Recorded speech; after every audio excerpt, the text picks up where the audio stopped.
Zini, kā ir ar to būvējot pašam, var būvēt pats. Mēs jau arī paši uzbūvējām. Ka tev tas paņēma 30 gadus.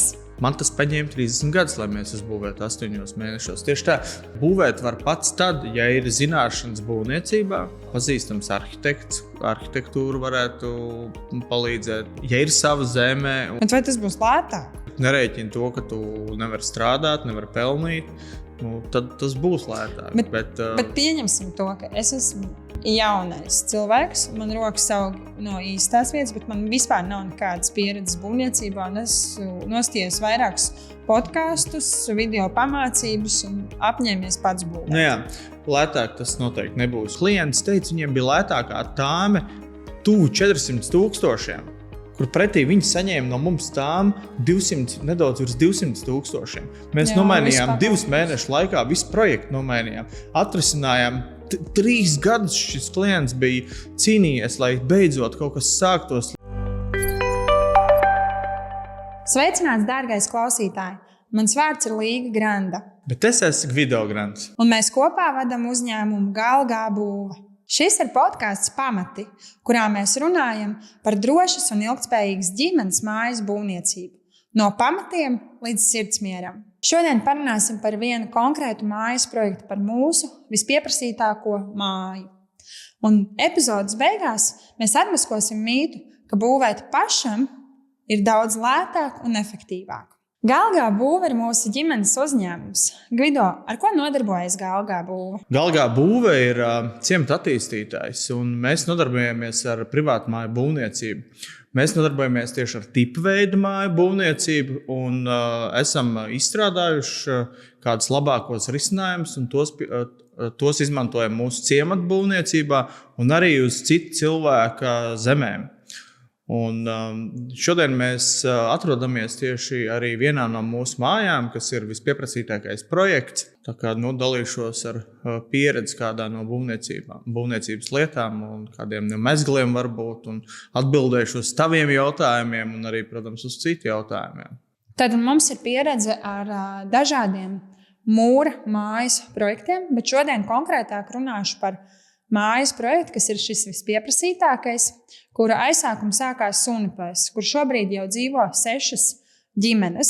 Šāda veida mājas mēs izbūvējām Sunupēs, un pat mums ir jauns, liels posms priekšā, kur mēs paši attīstījām ciematu Kalna Buciņu, un tur būs tādas 38 mājas. Bet, ja man jāskatās uz atpakaļ, mēs jau šo māju esam uzcēluši vairāk kā 20 reizes. Es ticu, ka atnākot dzīvē, apskatot šo mājas projektu, jūs varat sajust tā platību, sajust griestu augstumu, to, kā tā ir izbūvēta un kā plānota. Tāpēc noteikti izmantojiet iespēju un sazinieties ar mums, lai atbrauktu izstaigāt šo projektu. Bet savukārt, ja jums jau ir zeme un esat tā projekta meklējumos, tad šis podcasts ir noteikti jums, un jums arī ir jābrauc uz mūsu ciematu, lai saprastu, vai šādi varētu izskatīties māja uz jūsu zemes. Mūsu māja ciematā ņemsim vērā to, ka ciematā mums ir gan labiekārtošana, gan žoks, gan bruģēta piebraucamā daļa ap 150 kvadrātmetriem. Un ir terase diezgan liela, 21 kvadrātmetrs, ir bruģēta mājas apmale, ir garāža 50 kvadrātmetri 2 mašīnām, kur brīvi var iebraukt. Tāpat tās ir novietne riteņiem, slēpēm, mocim,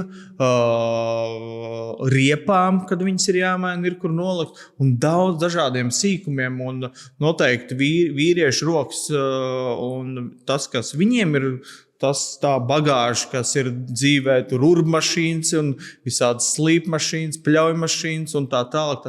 Arī tam tur visam būs vieta. Par to ir padomāts, un tādai mājai cena ir nieka 245,000. Kā rezultātā tu iegūsti zemi, kas ir 2500 kvadrātmetri. Tev ir iežogota teritorija, tur būs piebraucamais ceļš asfaltēts, apgaismot teritoriju ar soliņiem, ar bērnlaukumiem. Ciemats tiek izbūvēts es teiktu, tādā mežā, izzāģēta meža vidū, kas ir ļoti skaista teritorija, kas ir zaļa teritorija, ir putni dzirdami, ir dažādākās dzīvnieku pēdas vērojams, un nav dzirdama ne šoseja, ne mašīnas, ne ikdienas kņudoņi, ar ko mēs satiekamies Rīgas ciematiņos. Un pats galvenais, līdz 30 minūtēm es spēju nokļūt jebkurā vietā Rīgā.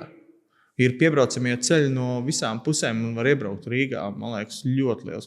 Šobrīd arī A7 tiek pilnībā pārbūvēts, izbūvēts ar visām šosejām. Man liekas, vislabākā vieta, kāda šobrīd ir, dzīvot Ķekavu, Baldoni, tas rajons. Šī summa 245,000 atbilst arī reālajiem nākotnes vērtējumiem. Jā, arī nākotnes vērtējums ir 245,000, bet realitātē šādas mājas cena Rīgā būtu ap 300,000. Jā, būtu Rīgā. Iedomāsimies, ka es tagad esmu klients, ģimene, kas dzīvo Mārupē un grib šo pašu tipveidu mājas projektu uz savas zemes. Cik man izmaksātu mājas būvniecība? Man nemaz nav grūti iedomāties, jo tikko mēs pabeidzām vienu māju Mārupē un, kā tu saki, tikai mājas būvniecība bija 177,000 bez PVN. Tas ir nedaudz virs 200,000. Vai tas ir dārgi, vai tas ir lēti? Skatāmies, ko mums piedāvā tirgu. Manuprāt, šī ir ļoti, ļoti konkurētspējīga cena, kur ir mūra māja ap 200,000 PVN tai skaitā. Un 129 kvadrātmetri, tas ir ap 1,400 eiro kvadrātmetrā. Tā ir ļoti laba cena. Jā, tā izklausās ļoti laba cena. Ļoti laba cena. Kāpēc es prasīju tikai mājai? Tāpēc, ka bieži vien es sastopos ar klientiem, kas nāk uz mūsu BMO māju. Jā. Viņi būvniecības procesu, tā kā būvniecība notiek uz viņu zemēm, terases mainās, garāžas novietojums mainās, bruģēšanas laukumi mainās, katram ir sava ekspektācija. Bet jā, kā Gvido teica, ciematā pilnībā gatava māja, tev būtu jāatved tikai sava gulta, aizskari, jāuzliek, tu varētu jau dzīvot, maksā 245,000. Gvido, protams, tu esi galvenais būvnieks ar vairāk kā 30 gadu, nevis vairāk kā 30 gadu, bet 30 gadu pieredzi. Šodienas mērķa sarunai mums ir, es tev, Gvido, uzdošu daudz tehniskus jautājumus, lai klausītāji var saprast, kādi risinājumi ir mūsu mājas projektam, no kādiem materiāliem un par izmaksām, jo mēs jau ieskicējām. Ar ko tad sāks mājas būvniecība? Gribās uzreiz teikt ar pamatiem, bet tā nav. Mājas būvniecība sākas ar projektu. Māja būvniecība sākās tieši tā ar ģeoloģiju, ar projektu, ar skici, ar ideju, ar redzējumu. Tā kā mēs šo tipveidu projektu esam projektējuši jau vairāk kā 20 lokācijās, un mūsu arhitektam ir vairāk kā 15 gadu pieredze strādājot arhitektūrā, tad šis projekts tiešām ir projektēts tā, ka tur nav nekādu arhitektonisku brīnumu. Mēs ar arhitektu strādājam roku rokā, un tas ir ļoti svarīgs posms, kur mēs kopēji izstrādājam gan pamatu procesu, gan kopēji izplānojam, vadoties pēc ģeoloģijas, pēc gruntsūdens līmeņiem, pēc smilts sastāvu, pēc grunts sastāvu. Tās ir ļoti būtiskas lietas. Jā. Un tas ir svarīgi, ka mēs varam roku rokā strādāt, un mēs varam uzreiz jau kontrolēt izmaksas jau pašā pirmajā sekundē. Arhitekts ar būvnieku strādā roku rokā, un tajos gadījumos, kad mēs projektām māju uz klienta zemes, un ja klients vēlās piesaistīt būvuzraugu, tad mēs aicinām arī klientu būvuzraugu jau šajā sākuma stadijā, lai visi iesaistītie dalībnieki ir uz vienas nots. Tieši tā, lai mēs visi esam uz viena viļņa, lai mēs varam klientam iedot labāko risinājumu. Jo ļoti bieži ir tā, ka Arhitekts, klients ir aizgājis pie arhitekta, izplānojuši savu foršo sapņu māju, ir pagājuši vairāk gadu tajā laikā, un arhitekts ar daudz dažādiem risinājumiem un daudz dažādām vizualizācijām ir parādījis, cik skaisti vēku, kāda skaista divstāvu māja būs, cik laimīgi cilvēki pagalmā, un tās vizualizācijas tiešām ir skaistas, un tas ir forši, bet reizēm šie būvniecības risinājumi ir ļoti dārgi. Un tāpēc ir ļoti svarīgi, ka pašā sākumā jau ir būvnieks šai procesā, un vēl jau vairāk, ja klients neusticās būvniekam, vai grib kontrolēt būvniecību, vai grib iesaistīties pašam kaut kādas lietas, varbūt līdz galam nezinot, var pieaicināt būvuzraugu. Un arī būvuzraugam būtu ļoti svarīgi būt jau pašā sākumā, lai mēs varam šo visu posmu iet, kā tu saki, uz vienu viļņu. Tas ir par šo projektēšanu. Kopumā mēs šo projektu projektējam no 4 līdz 6 mēneši, atkarībā no pašvaldības un dokumentācijas, kāda ir nepieciešama iesniegt. Jo projektēšanas posms patiesībā ilgs mēnesis, pārējais ir dokumentācija un to skaņošana. Bet tad ķeramies pie pamatiem. Un pirmais un būtiskais jautājums ir, pēc kādiem principiem mēs izvēlamies pamatus konkrētajai mājai un konkrētajai gruntī? Mēs konkrētajai mājai mēs ņemam vērā grunts sastāvu. Grunts sastāvs, kas ir svarīgs jebkuram pamatu veidam. Nav tā, ka mēs liekam tikai plātni, kā pēdējā laikā liekas tāds modes kliedziens plātne.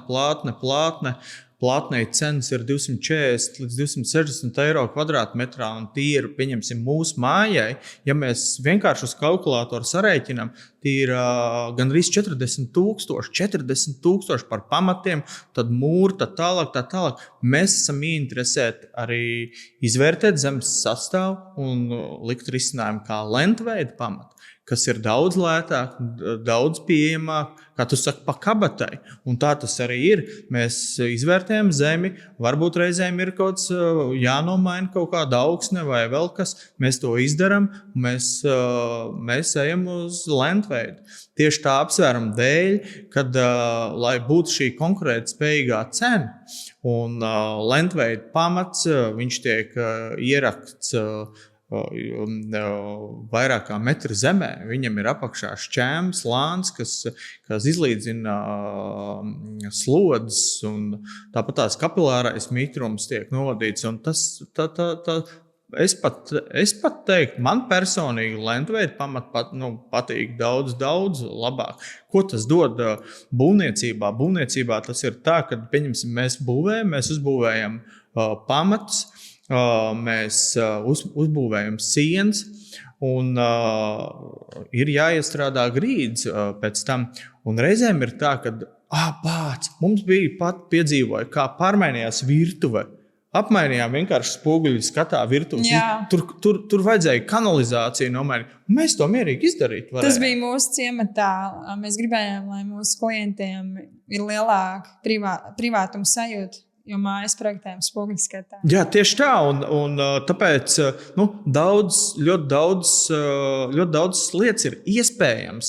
Ļoti daudz priekšrocības dod šis. Tu arī minēji par šo modes kliedzienu. Atceries, mums bija viens klients, kuram smilšainā zemē bija projektēta plātne. Jā, kur bija 40 000, kā tu arī minēji. Jā, 40 000 bija tikai pamati. Viņiem vēl bija, tas bija Jugulsciemā arī pagājušgadējais projekts. Kopējās izmaksas klientam bija projektēts ļoti skaists, es teiktu, ļoti elegants projekts, vizuāli, bet būvniecības risinājumi tik sarežģīti, tik es pat teiktu, nepārdomāt kaut kādās lietās, nevajadzīgi tādi pieslēgumi un mezgli, kas sadārdzina visu būvniecību. Un klients teica, viņiem bija lētākā tāme tuvu 400 000. Kur pretī viņi saņēma no mums tām nedaudz virs 200 000. Mēs nomainījām 2 mēnešu laikā, visu projektu nomainījām, atrisinājām. 3 gadus šis klients bija cīnījies, lai beidzot kaut kas sāktos, un tā viņi arī netika uz priekšu. Un viņi dzīvoja dzīvoklī ar 3 dēliem. Viņi dzīvoja dzīvoklī ar 3 dēliem.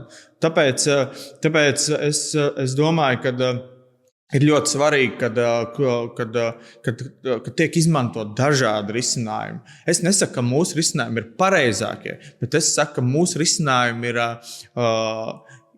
izplānot tā, lai katrs var sasniegt. Un arī ir reizes, kad nevar šo lenti uzlikt, kad ir jāliek plātne, kad tas ir jādara. Tad arī liekam šos plātņu veidu pamats un ceļam māju uz plātni. Un tas ir ok. Pamati nav tikai pamati, un ja mēs nedaudz viņus velkam paralēlus lentveida pamatam ar plātni, es gribu pastāstīt to, ka lentveida pamats jau nav tikai lentveida pamats, pēc tam ir grīdas pīrāgs, pēc tam ir viss šis grīdas siltinājums, un tad ir grīda, un arī tas veido kaut kādas izmaksas, un lai mēs rastu šo salīdzinājumu plātnei ar lentveida pamatiem, mums noteikti būtu jāņem vērā arī iestrādātais grīdas pīrāgs, lai šis salīdzinājums būtu patiesi godīgs. Lai nav tā, ka mēs tur salīdzinām 10,000 ar 40,000. Bet kad šeit ir arī iestrādāts grīdas pīrāgs, un varbūt es varu trīs teikumos arī ieskicēt šo grīdas pīrāgu. Ir tā, ka tad, kad lentveida pamats ir sagatavots, mēs lentveida pamatu siltinām ar putoplastu gan no ārpuses, gan no iekšpuses. Mums ir divos slāņos. Lentveida pamatā iekšā ir 12 mm armatūra un C2530 betons, un tad ir visā mājas daļa, ir ievilkta kanalizācija, komunikācijas un tiek aizpildīta ar drenējošu smilti, kas ir labs caurplūdes koeficients. Un, tas, kas attiecās tālāk, mēs liekam hidroizolējošu plēvi, tad liekam putoplastu, ekstrudēto 5 cm biezu. Uz viņu virsū izvelkam ūdens, kas aiziet uz mansistabām, uz virtuvi, uz šiem patērētājiem. Iet ūdens galvenās caurules, tad iet nākamā kārta 50 cm zilais putoplasts, kas ir paredzēts grīdām un pamatiem, kam arī ir augsta slodzes nespēja. Un viņu aizvedam līdz caurulēm smuki, un tad iet vēl trešā kārta. Un tad trešā kārta smuki noslēdz visu šīs caurules, paliek iekšā papildus siltinājumā, un visas šīs kārtas tiek pamīšas liktas, kad nav nekur nekādi, augstumi, kaut kādi pārāvumi vai tiltiņi. Un tas viss tiek pēc tam ar foliju plēvi izklāts, un tad tiek izvilkts attiecīgi pēc projekta, pēc plānojuma, kā ir istabas sadalīts, tiek izvilktas siltās grīdas caurules. Mēs liekam 16 mm siltās grīdas cauruli ar mazākajās telpās ar 10 cm atstarp vienu otru, lielākās telpās maksimums līdz 15 cm. Un mums katra telpa ir atsevišķi regulējama, un ir šī folija plēve, un tad ir līdz 8 cm betona slānis, kas smuki pieiet, kur vajag pie logiem. Attiecīgi dušas zonās viņš tiek ar padziļinājumu uztaisīts, ar kritumu uz dušām. Nav atsevišķi padons, bet smuka telpa, kur ir kritums ar foršu dušam. Un tāpat tās ir flīžu daļas un ir, pieņemsim, citu veidā grīdas segums, un tad attiecīgi tiek iestrādāts dažādos augstumos šis betons, lai pēc tam māja, kad ir pabeigta, grīdas ir izbūvēts, lai viss būtu smuki taisns vienā līmenī un bez kaut kādiem pārāvumiem, sliekšņiem un tā. Manuprāt, tā ir tāda ļoti, ļoti forša lieta. Klausoties tevī, es redzu, cik nozīmīgi jau ir saprast projektēšanas gaitā, kāds man būs segums visā mājā. Saprotu, izbojāt šo risinājumu, nav jāliek nekāda izlīdzinošā masa. Ja? Tieši tā, ja mēs pašā sākumā zinām šīs nianses, mēs varam atkal tik ļoti ekonomēt, tik ļoti paredzēt izmaksas, kas nozīmē ekonomiju. Jo paredzamākas izmaksas, jo mazāk mums būs liekie tēriņi. Jā, tieši tā, tas ir ļoti svarīgi, ļoti svarīgi. Tieši tāpatās arī aizvadīt rozets uz konkrētām lietām. Reizēm ir sala, tad salā iestrādāt grīdā rozets un tā tālāk, un tā tālāk. Mēs varam turpināt un turpināt. Jā, katram ir ne tikai rozetes uz salas, bet arī ir izlietnes. Arī izlietnes, tieši tā. Tad, kad esam jau izbūvējuši pamatus, uzmūrējuši sienas, sākās jumta montāža. Nē, es teiktu, ka mums jumta risinājums ir ļoti pārdomāts. Ļoti pārdomāts tāpēc, lai viņš būtu efektīvs, lai viņš būtu ekonomisks, lai nav liekas izbūves, lai viņš ir pieejams, lai viņš ir viegli montējams, lai nav nekādi lieki stūri, maliņas, cakiņas, kaut kādi atsevišķi mezgli, jo katrs tāds mezgls rada izmaksas un būvniecībā viss. Es atceros, kad mēs būvējām savu māju un rādīja cenu lapā, ka patiesībā jumta loksne metāls taisnā garumā nav tik dārgs kā katrs leņķīts vai stūrīts, ko montēt klāt pie savienojuma vietām. Jā, tieši tā. Pats metāls, pats materiāls reizēm mums liekas, 10 eiro kvadrātmetrā, kas tad tur? Jā, bet pēc tam ir viena maliņa, otra maliņa, tad ir kora, tad ir karnīs, tad ir vējmala. Tas viss, ja vēl ir kāds skurstenis, tas viss šīs mazās detaļas, tās ļoti, ļoti, ļoti ja viņas tiek individuāli locīts, ja? Tieši tā, viņas tiek individuāli locīts, un tas viss iespaido izmaksas. Tāpēc mēs izmantojam jumta kopnes. Mums ir ļoti brīnišķīgi sadarbības partneri, un mums ir jumta kopnes. Katrā vietā tiek aprēķināts pēc slodzēm. Pieņemsim, kā šeit mēs esam Jūrmalā, šeit tiek aprēķināts, kāds šeit ir laikapstākļus pēdējos gados, kāds ir sniega biezums un tā tālāk, un tā tālāk. Un pēc tā tiek aprēķināts jumta konstrukcijas nestspēja. Tāpat tās mēs standartā jau paredzam, ka visiem būs virsū saules paneļi, vai būs vai nebūs, mēs to ieliekam iekšā. Jā, tieši tā, jo domas ir dažādas. Un tad liekam kopnes. Zem kopnēm mums ir melnie griezti, kas ir tvaika papīrs. Tad ir dēļu klājums ik pa 15 centimetriem. Un tad atkal šī griezta pīrāgs, kas ir kopņa vai jumta siltinājums, ir kokšķiedras vate. 40, pūšam virs 40, lai nosēžoties ir 40 centimetri. Tas ir ļoti labs, ļoti efektīvs risinājums, ļoti labs siltumā, kas noturēs siltumu telpā un neļaus siltumam aiziet. Un, kas ir vislabākais šim, ka tas ir dabīgs materiāls, tas ir koks, tā ir kokšķiedra. Tas ir dabisks materiāls, kas ir samalts, sablīvēts, kas ir ļoti efektīvs tieši pie šīs siltināšanas. Tas, kas attiecās uz pašu jumtu, jumts ir valsts profils. Nevis valsts profils, bet šīs klasika, bet tāds pats kā valsts profils, klasika jumts. Parasts, ļoti skaists. Ko nozīmē klasika?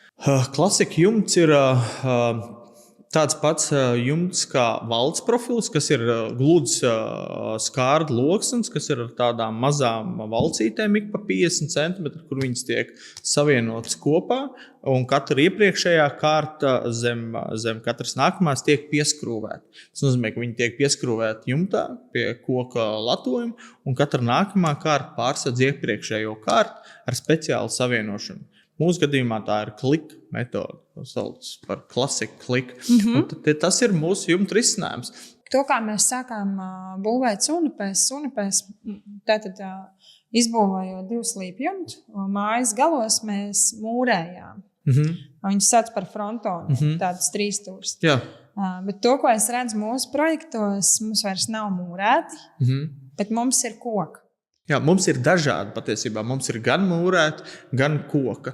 Jo ir cilvēki, kuriem nepatīk šie mūrētie. Viņiem ir sajūta, ka viņiem ir viendabīga tā gala siena.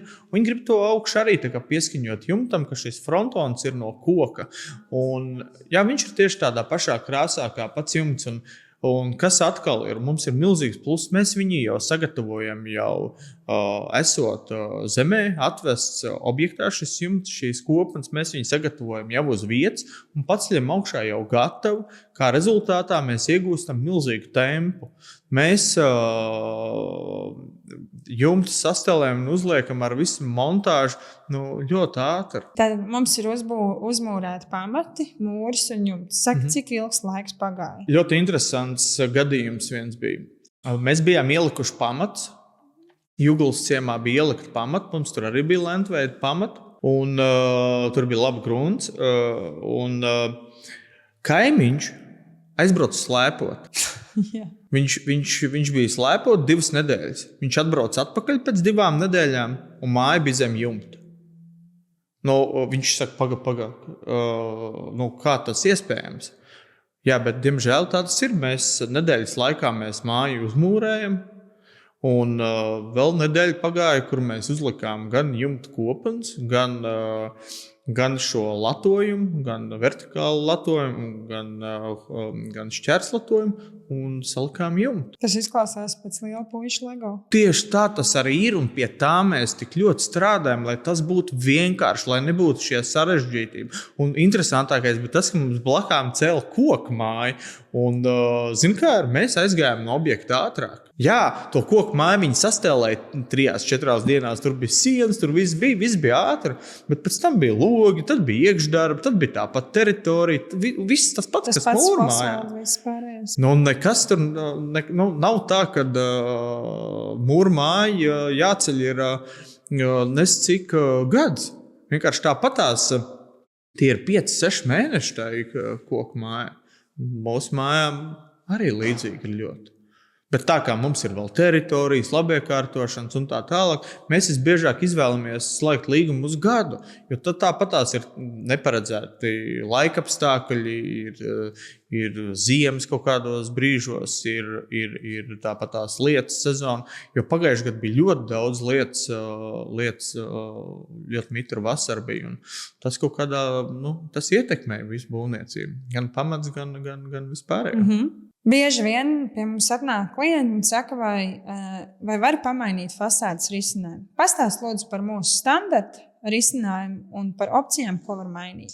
Ar fasādēm ir tā, ka tas arī ir ļoti tāds jautājums, par ko var diskutēt, un tāda milzīga sarunas tēma, kur varētu veselu epizodu taisīt. Bet atkal 3 teikumos mēs izmantojam 10 vai 15 centimetru kokšķiedru akmensvati, un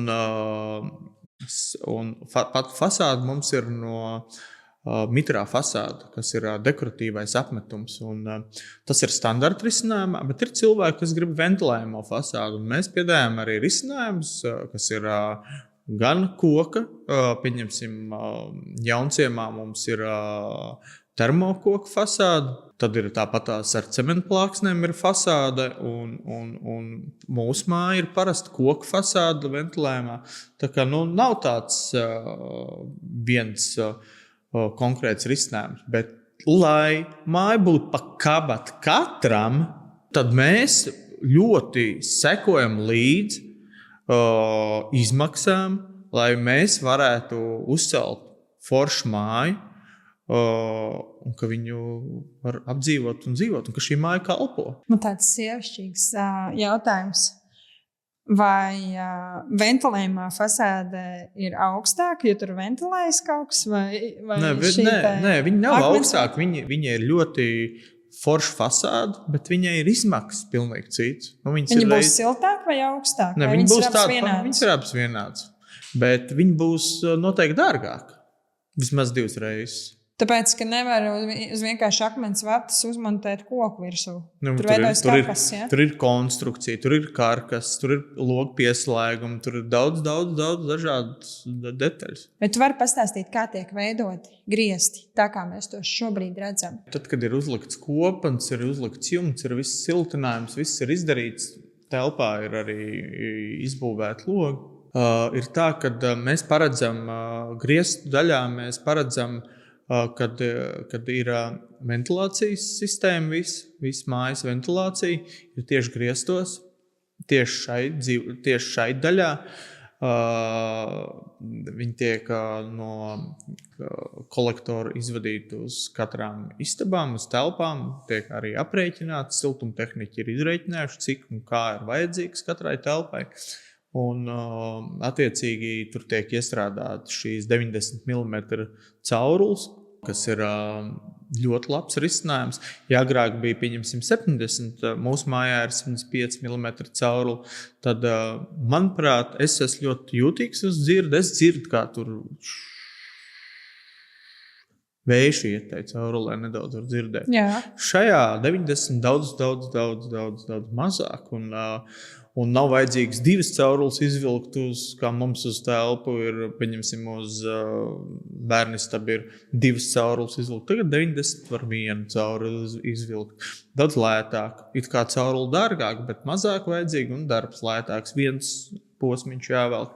Tā, daudz tāds niansīts. Un tāpat tās visa elektrība, signalizācija, ugunsdrošības, detektoru, visi vādi, tas viss tiek ievilkts šai starpstāvā. Mums ir 2 līmeņi griesti. Tas ir ļoti svarīgi. Es ļoti pie tā pieturos. Mums ir 2 līmeņi profilu griesti, jo koku konstrukcija kā tāda, viņa mīl žūt, viņa mīl uzņemt kaut kādu mitrumu nedaudz sevi, kā teikt, viņa staigā, viņa dzīvo. Tas ir dzīves materiāls un viņa kustās. Un tāpēc ir šie 2 līmeņi, kur viens no otra, kur viņi savā starpā var padoties un staigāt šos dažus milimetrus. Un tas mūs attur no tā, ka parādīsies, liekas, nevajadzīgs plaisas. Griestos. Jā, mēs varam uztaisīt jau mājas smuks, skaistus, baltus, špaktelēts griestus.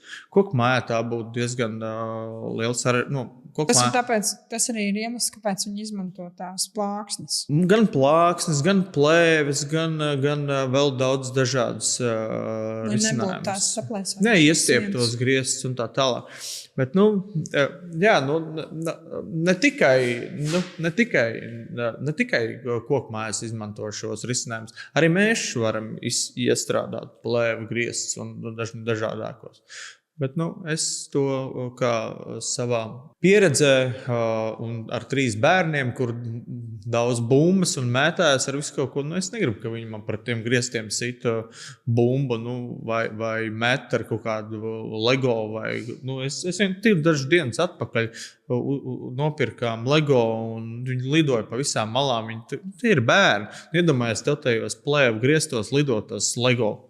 Tie griezti pārplīst. Es negribu pateikt, ka viņi ir slikti. Ir arī no stingra materiāla. Bet tas viss veido izmaksas. Ja mums ir svarīgi iet mājā, tad mums ir ļoti svarīgi skatīties uz izmaksām. Ir bijuši mums tādi projekti, kur mēs vienojamies, kas būs kā mūsu standarta mājas risinājumi. Pieņemsim, projekts ir individuāls, bet esam vienojušies, ka būs risinājumi mezgliem, grīdām, tur vansistabas, logi izbūs vēl, ka būs kā mūsu tipveidi.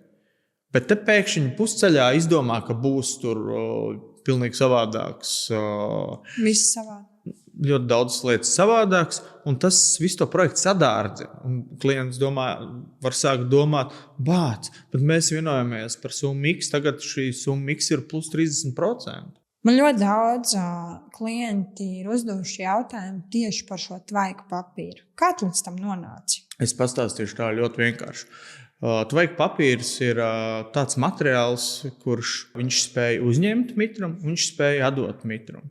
Tas nozīmē to, ka tas mitrums, kas no telpas iziet, viņš iet šai papīrā, viņš viņu uzņem sevī un žūstot, viņš arī atdod šo mitrumu. Viņš nepaliek mitrs, viņš izžūst. Un izžūst arī konstrukcija, kas ir jumta pati konstrukcija, kas ir koks. Tieši nesošā konstrukcija, tieši pats siltinājums, kur pretī plēves. Viņiem arī cipari ir daudz labāk rādītāji, ja mēs salīdzinām pēc normatīviem, tad ir tā, ka viņš aiztur, ļoti labi aiztur mitrumu šīs plēves, bet konstrukcija pat kā tāda, viņa nežūst. Viņai nebūs šī iespēja izžūt. Un tāpēc mēs izmantojam šo tvaiku papīru. Mums ir bijis gadījums viens, kur bija pieslēgta kanalizācijas ventilācija iziet uz jumta ārā. Un pirmajā gadā mēs, kad māju pieslēdzam, mēs pārbaudam, ejam vēl ik pa laikam pārbaudam vairākas lietas. Un kanalizācijas ventilācijai bija maliņā atnāks vaļā. Un tur bija tā kā no kanalizācijas siltais tvaiks iet ārā bija vēss, un tur radās kondensāts. Un tas kondensāts bija sapilējis gan uz siltinājumu, gan uz šī papīra. Un tas viss izžuva, un tam nebija pilnīgi nekādas problēmas. Tas tur īsā laikā izžuva, jo visi bērniņi ir siltināti. Līdz ar to tas neradīja absolūti nekādas problēmas. Novērsām šo problēmu, ja tā var teikt, un dzīvo visu laimīgi tālāk. Es nevaru pateikt, ka plēves risinājumi ir slikti. Es varu pateikt to, ka tie nav saskaņā ar tavām vērtībām. Tie nav saskaņā ar manām vērtībām. Jo man liekas, tur, kur plēve saskarās ar koku, tur rodās mitruma. Koks kā tāds arī. Viņš skaitās 18% mitruma koeficients, bet man šķiet, dažreiz viņš atvedot ir dabūjis lietu, nezinu, tur pārbraucot vai montējot ir lietas dabūts vai vēl kaut kas. Un tur, kur ir šī saskaršanās ar plēvu, viņam varbūt šī žūsšana nav diezko pozitīva. Bet ar šo papīru man par to vispār nav jāstraucās. Mājas logi ir viens no apspriestākajiem jautājumiem tajā brīdī, kad atrodos demonstrācijas laikā ar klientu. Pastāst, pēc kādiem kritērijiem mēs izvēlamies logus un durvis.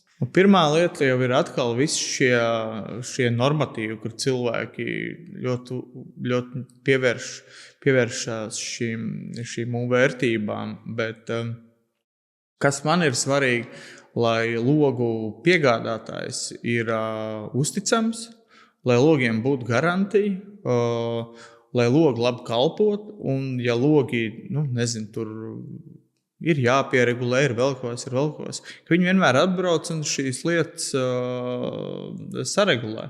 Mēs izmantojam Rehau logus, manuprāt, ļoti labs risinājums, kas atbilst šī kvalitāte, noteikti atbilst cenai, vai cena atbilst kvalitātei, un viņi ir labi, cena ir laba. Un, ja tu vari mājai pa nepilniem 4000 visai mājai ielikt logus, man liekas, tā ir ļoti, ļoti labi pieņemama cena. Un pats svarīgākais, viņiem ir 10 gadus dod garantiju. Tieši logu ražotājs. Un viņš brauc, viņš pieregulē, un man liekas, kur vēl labāk. Mums bija vienā objektā, kur bija diezgan liela vērtne, un vienreiz noregulējām. Pēc kaut kādu laiku atkal viņš nedaudz savērpās, tur dažus milimetrus uz sānu, un atkal vajadzēja regulēt. Mēs sazvanījām ražotāju. Ražotājs jau tai pašā nedēļā bija klāt. Viņš izņēma ārā paketes, ielīmēja, sakārtoja. Un šobrīd jau ir vairāk kā gads riņķi, un viss perfekti kalpo, un viss ir ideāli. Un kas man patīk visvairāk, viņš nevienu mirkli neteica, ka kaut kas nav pareizi ielikts, kaut kas nav tur vēl kā nākās, necentās izbēgt no savas, kā teikt, atbildības. Bet viņš atbrauc, visu izdarīja un sakārtoja. Tas liekas ļoti liela vērtība. Plus ir šīs dažādās tvaika izolācijas, ko logiem liek un līmē riņķī. Un tās ir lietas, kas tiek ņemts vērā, viņi pareizi ir iestrādāti. Kaut gan es atceros, kad bērnībā 11, 20 gados mēs likām logus un taisījām apmetumu, un tās tvaika izolācijas vēl tādas nemaz nebija, tāds lens, ko līmēja. Un mums nekad nav bijusi neviena problēma. Es esmu tik daudz mājās gājis un skatījies un apzināti braucis, pētījis materiālu, ko viņi dara pēc 20 gadiem. Materiāli, kas tika izmantot tajos laikos, es šodien redzu, kā viņi uzvedās. Un es turos pie viņiem. Un tāpat tās šie būvniecības risinājumi, šie mezgli dažādākie. Es redzu, kā mēs viņus pirms 20 un vairāk gadiem būvējam, un šodien uz viņiem skatos, un es redzu, wow! Man arī gribās teikt, ka mēs kā attīstītājs, mēs būvējam šīs mājas kā gatavu produktu, ko cilvēki var iegādāties pie mums, un tāpat arī mēs viņus būvējam uz klientu zemēm. Mums svarīgākais ir nodrošināt garantiju. Tāpēc gribās piebilst par logiem. Mēs jau esam 3 logu sadarbības partnerus nomainījuši, un tagad stabili 2 gadus. 2 gadus? Jā, 2 gadi. 2 gadus jau turamies pie viena sadarbības partnera, kas tiešām dod šo garantiju un sniedz servisu. Jā, varbūt ir kaut kur atsevišķi projekti, kur klients vēlās savādākas logas, vai tur alumīnija, vai speciāli bīdāms, vai daudz ar kaut kādām īpašām furnitūrām, kur nākās piesaistīt kāds cits sadarbības partners, tad mēs piesaistam arī citu. Jā, bet uz mūsu tipveidu projektiem mums ir tieši konkrēts viens piegādātājs. Tā ir durvis tas pats. Durvīm arī mums ir viens konkrēts piegādātājs, ar ko mēs sadarbojamies, ar kuriem arī ir bijusi dažādākā pieredze, ir iziets cauri un daudz dažādiem posmiem. Un esam nonākuši pie vienām labām, es teiktu, ļoti labām durvīm. Man bija pagājušo nedēļu tikšanās ar klientu, un viņš teica, es neatradu šīm durvīm konkurētspējīgas pretī, ko salīdzināt. Varbūt tu vari pastāstīt, kādas mēs durvis liekam mūsu mājās. Ja mēs sadarbojamies ar Tavas durvis kompāniju tieši par ārdurvīm, un mums ir alumīnija durvis ar koka apdari. Viņi paši arī mums iemontē, un ir viņu kvalitāte, ir viņu garantija, un viņi arī ir tirgu ļoti atpazīstami. Protams, beigās jau mēs vienīgi esam, kas visu to klients pie mums griežās par visām šīm lietām, un mēs par visu uzņemamies atbildību. Bet, svarīgi ir arī, ka mums ir komandā šie cilvēki, uz kuriem mēs varam paļauties kā profesionāļiem.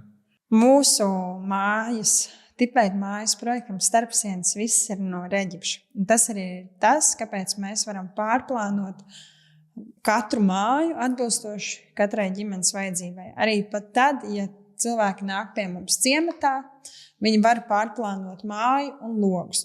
Lūdzu, pastāstīja par iekšējām sienām, kā tās tiek montētas un cik viņas ir biezas. Tā kā tu saki, mēs Starpsienas mēs būvējam no 0,6 mm profilu un liekam ar dubultā reģipsu no abām pusēm. Siltinājam šo vai skaņas izolāciju vai šo akmens vats pildījumu. Standartā mums ir 120 mm starpsienas biezums. Attiecīgi tās starpsienas, kurām ir komunikācijas iekšā, tur sadals kaste vai silto grīdu caurules, ko mēs iebūvējam starpsienā šo sadalu, tad tās attiecīgi ir 150 mm biezas. Skaņas efektivitāte ir tāda, lai neminētu decibeļos, ir, ja divās blakus istabās sarunājās, ja dzīvojat, tad nevar dzirdēt, viens otru nedzirdēs. Protams, ja klaigās, dzirdēs arī caur mūru sienām un patiesībā reģipšu sienas ar vātes pildījumu, ar akmens vats pildījumu būs efektīvāks skaņas izolācijai. Jā, un ja mēs domājam par skaņas izolāciju un privātumu, tieši tāpēc arī mēs izvēlamies projektēt māju tā, lai dzīvojamā istaba būtu vienā pusē un guļam istabas būtu otrā. Lai tad, ja nāk ciemiņi pie mums ciemos, un te notiek skaļas sarunas, vai gribās, gatavot skaļāk virtuvē, tad guļamistabā var gulēt bērnu diendus vai iet atpūsties. Jā, noteikti. Domājot par iekšējo sienu apdari, istabās un dzīvojamā istabā mums ir krāsotas sienas, bet vannas istabā mēs flīzējam gan grīdu, gan sienas līdz griestiem, kas ne tikai ir praktiski ikdienā uzkopjot, bet arī ir ekonomiski izdevīgi. Tieši tā, un mēs ņemam un liekam kopā visus šos faktorus.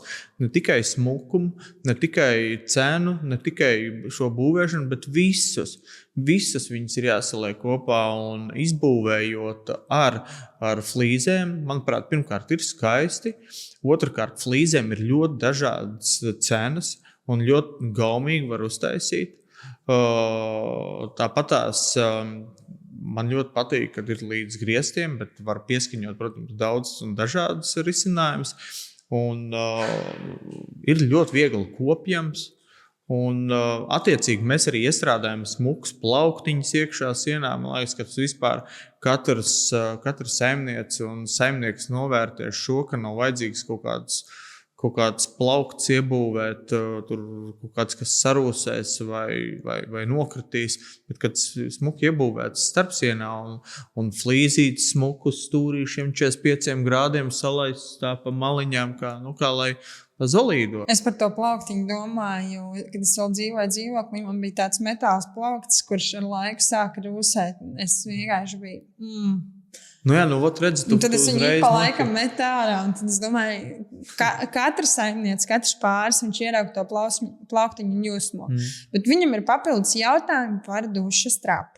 Daži man saka, vai tiešām ūdens aiziet prom tik ātri, vai tur nevar veidoties kaut kādas, plūdi grīdā. Man liekas, ka ļoti svarīgi ir saprast to, kā mēs būvējam, mēs tam pievēršam uzmanību, lai tur tiek izbūvēta pareiza kanalizācija, attiecīgais cauruļu diametrs un attiecīgi... Kāds diametrs mums ir? 50 mm diametrs, mums ir 90 cm iebūvētais traps, kas ir arī ar smags ķērāju un nav attiecīgi, jo mums ir speciāli domāts par to, lai arī dušā būtu siltā grīda, lai dušā slapjais ūdens mitrums vai viss jebkas izšūst un viss ir pa zolīdu un tur pēc stundas jau viss ir sauss.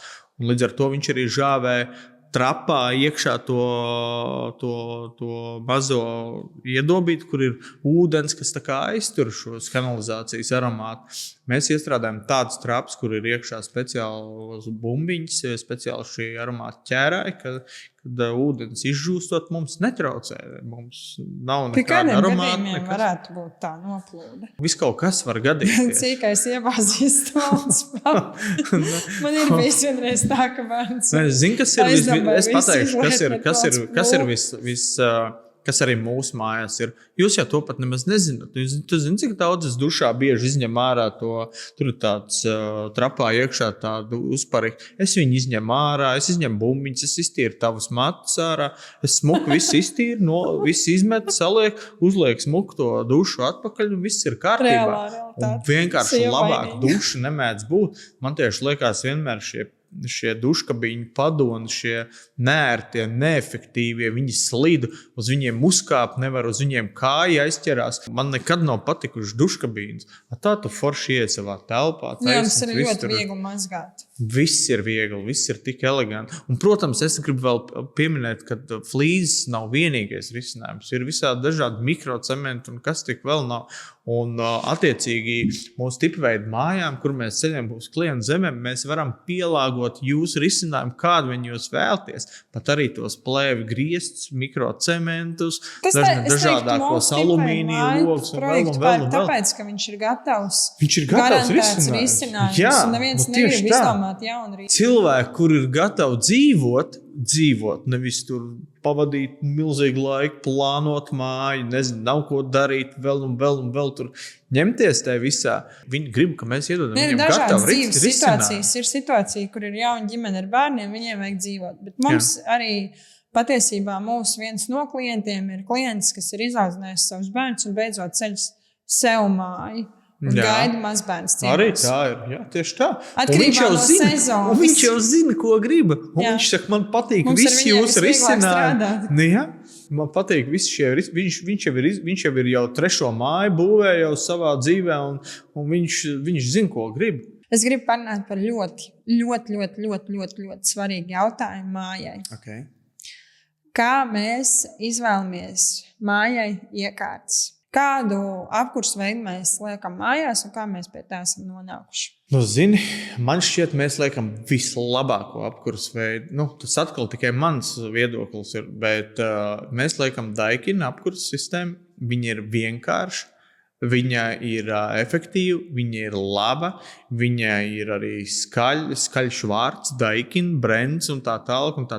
Bet viņa paliek jau ar vien pieejamāk, un tā cena viņai jau ir, man liekas, ļoti, es pat teiktu, viena no labākajām cenām. Un Daikins kā iekārta, pieņemsim, mums mājās ir, mēs dzīvojam 6. gadu savā mājā.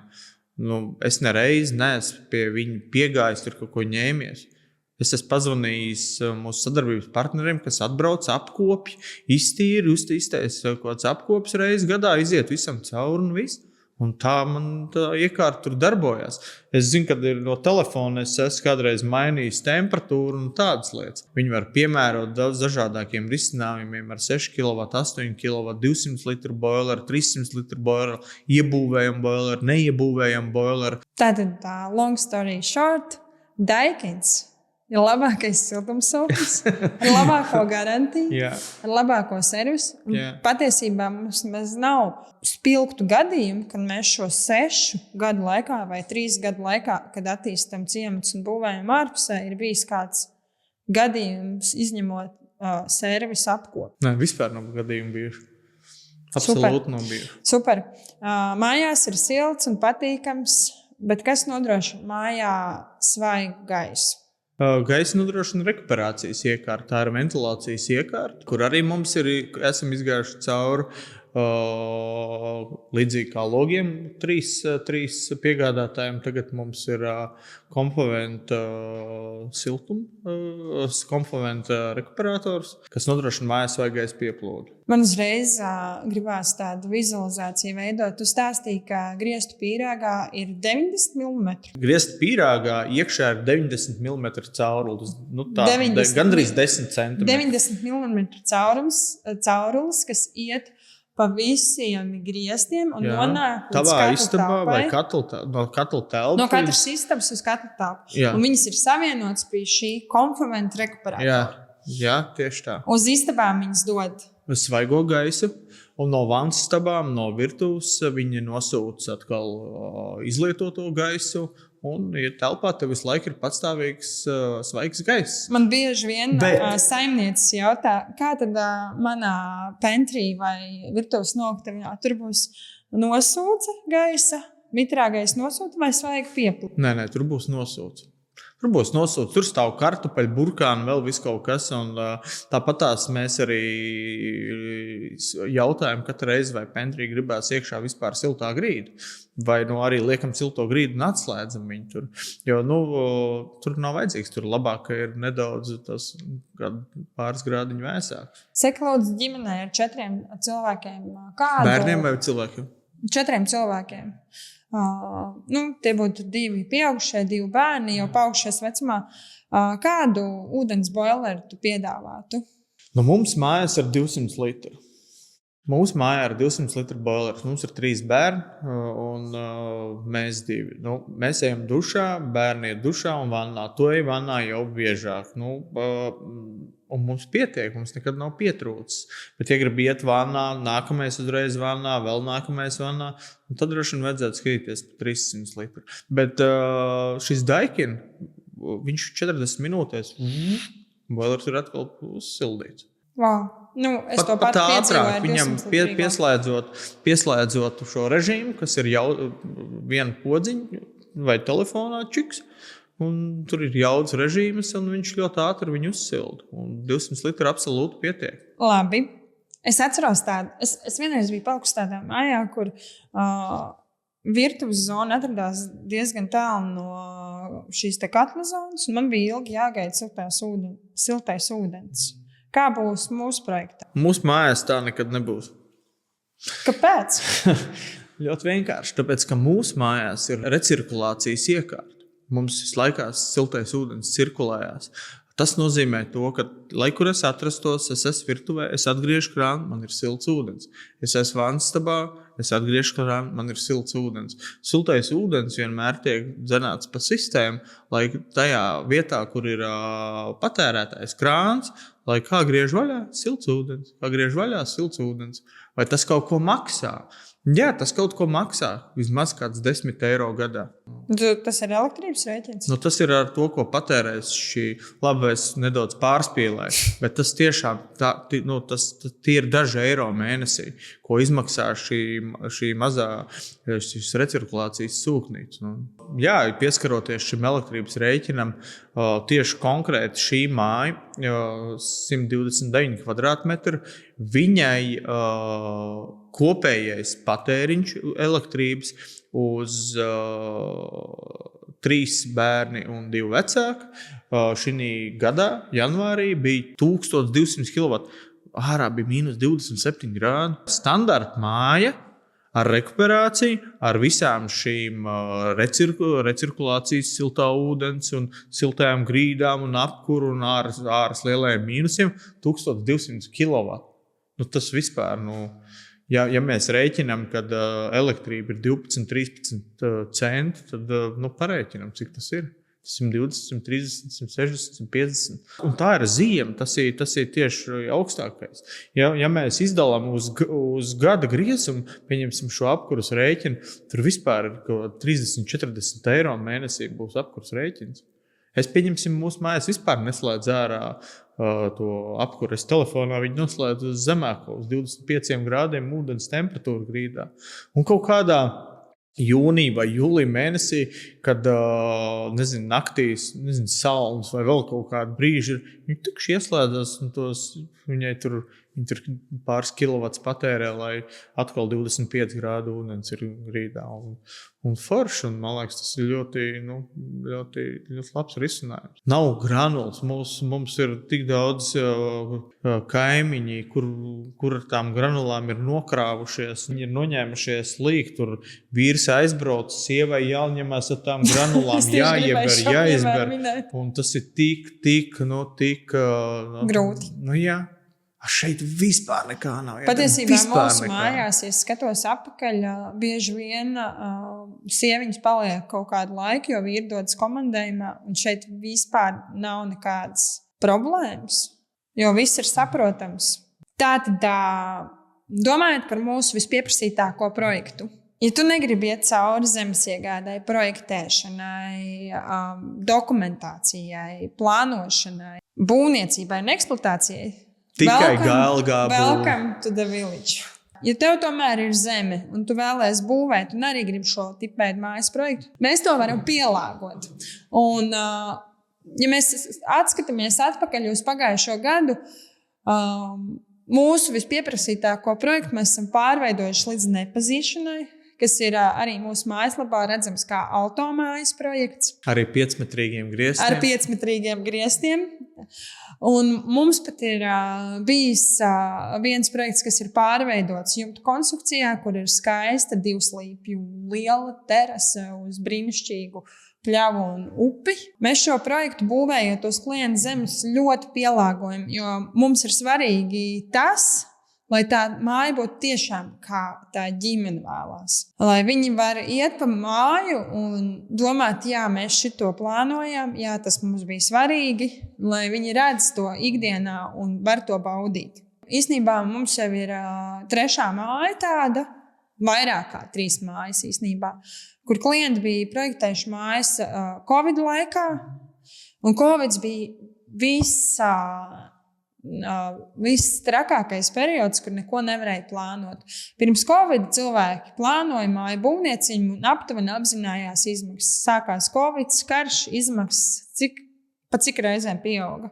Izmaksas ļoti pieaugušas. Ļoti pieauga. Un arī tagad tas bija iemesls, kāpēc viņi nevarēja pacelt. Neskaidrības daudz dažādas, un arī tagad mainās izmaksas naftas produktiem. Jā, tā ir. Jā, un tad klients vienkārši atteicās no sava izsapņotā, izplānotā, un viņi vienkārši jau noguruši. Un viņi domāja projektēt kaut kad, pagaidīs, ka šis beigsies un projektēs. Tad man ir sliktas ziņas, nekas nebeigsies, viss tikai ies uz priekšu. lētāks nebūs nekas. Nākamgad viss būs Varbūt vēl dārgāk. apstāsies nedaudz. Nē, kaut Es kas ļoti apstāsies, gribētu. bet lētāks nepaliks lietas. Nav tāda tendence, nav kaut Un ko es gribētu to lētāks. teikt, kad bieži vien atkāpjoties no tā sava sapņu projekta, jūs ātrāk varat nonākt pie mājas.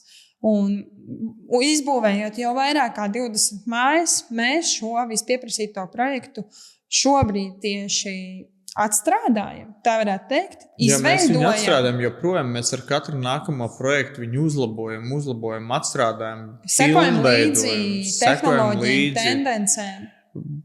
Kaut kādām lietām, jā, es to vairāk liktu uz apdares, bet tas, kas attiecās uz fundamentālām lietām, ne, tās mēs gan noturam tās savas. Fundamentālās klasiskās negribētu lietas. mainīt. vai ne? Negribētu mainīt, jā. Pastāstiet, lūdzu, par mājas garantijām. Mēs būvējam ciematā un būvējam klientam uz zemes. Jā, mūsu mājai un mūsu būvniecībai garantija ir 3 gadi. Atmaskosim mītu, Gvido. Būvējot pašam, tas vienmēr būs lētāk un efektīvāk. Zini, kā ir ar to būvējot pašam? Var būvēt pats. Mēs jau arī paši uzbūvējam. Bet redz, Tikai tev tas paņēma 30 gadus.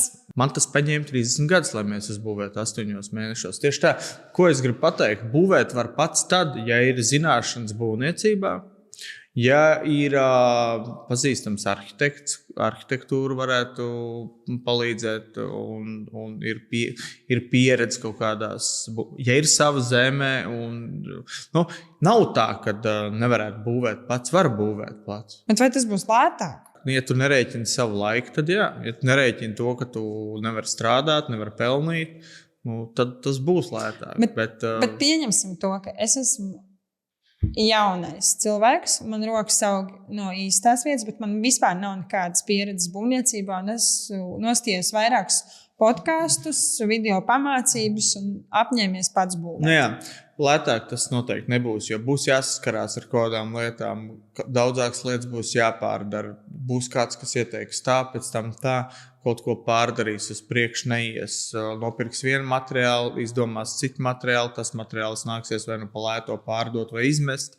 Un nebūs lētāk. Tad tur gan nebūs lētāk. Tas ir mīts, ka pašam būvējot viss ir lētāk. Bet, ja man ir pieredze būvniecībā, es zinu, Tad ko jā. es daru, Tad jā. tad jā. Ja pieredze ir būvniecībā, zina, ko dara, spēja dabūt materiālus, tad noteikti būs lētāk. Ja jums interesē šis vispieprasītākais mājas projekts, jūs varat apstīties mūsu mājaslapu Galgā būva. Un mājaslapā mums šobrīd ir, manuprāt, 7 versijas, kā mēs esam pārplānojuši iekšēji šo māju. Varat sazināties, atstājiet pieteikumu, mēs sazināsimies ar jums un parādīsim demo māju. Ļausim izstaigāt, šobrīd mums būs vairākas mājas projektu, ko varēs izstaigāt, apskatīties dažādus plānojumus un saprast, vai tiešām es gribu šādu māju un vai tas ir par mums. Ja jums interesē šis vispieprasītākās mājas projekts, jūs varat man zvanīt vai rakstīt pa tiešo 29439 561. Sazvanamies, un es labprāt jums izrādīšu šīs mājas katru stūrīti, pastāstīšu par iespējām. Paldies, ka klausījāties! Piesako mums YouTube, Spotify, Apple podkāstu, lai nepalaistu garām nākamās epizodes. Uz tikšanos pamatos!